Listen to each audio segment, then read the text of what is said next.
Hello mga bata! So ako nga pala si Ate Maylin. Ate Hazel. Ate Janela. Ate Felicia. So nandito kami para basahan kayo ng maikling kwento. So ano nakikita nyo kaya? Hiya. Ano kayang nararamdaman niya? Nararamdaman nyo rin ba ito pag nasa-school kayo? Oo. Ngayon, nahihiya kayo. Isimulan na natin ang kwentong pinamagatang hiya ni Liza Flores.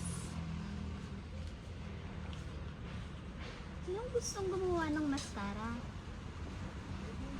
Ano kayang nakikita nyo? Oh, gusto nyong gumawa ng mascara.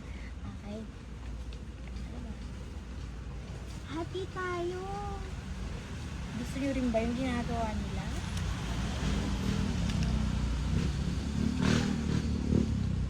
Tignan mo. Oh. Habang gumagawa sila ng mascara, siya naman ay nahihiya. Nakagawa na ba kayo ng mascara? Hmm. Naku. Ano to? Ano kaya to, Ate Hazel? Ano kaya ginagawa niya? Nahihiya siya, no? Ayaw niya lumapit sa mga kasama niya.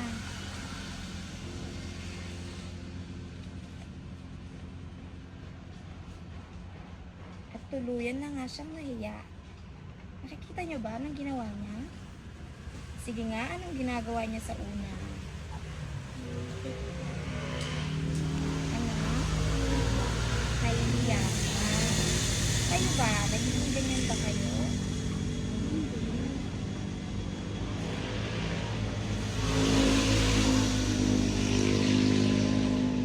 Tingnan niyo, anong ginawa niya katapos? Tinapon niya. Kasi nahihiya siya. Tinapon niya na lang yung gawa niya. Hindi siya lumapit sa mga kasama niya. Sunod. Kailangan mo ba ng tulong? Hindi po. Diba? Ang lungkot-lungkot niya.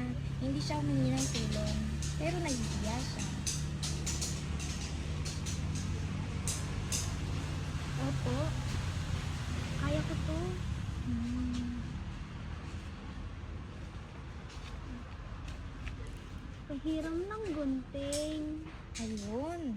Hindi na siya nahihiya. Sinamahan niya na yung mga kasama niya. Kikita niyo ba?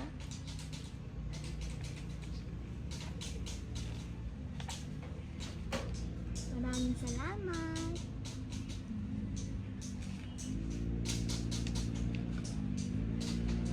At yun na nga.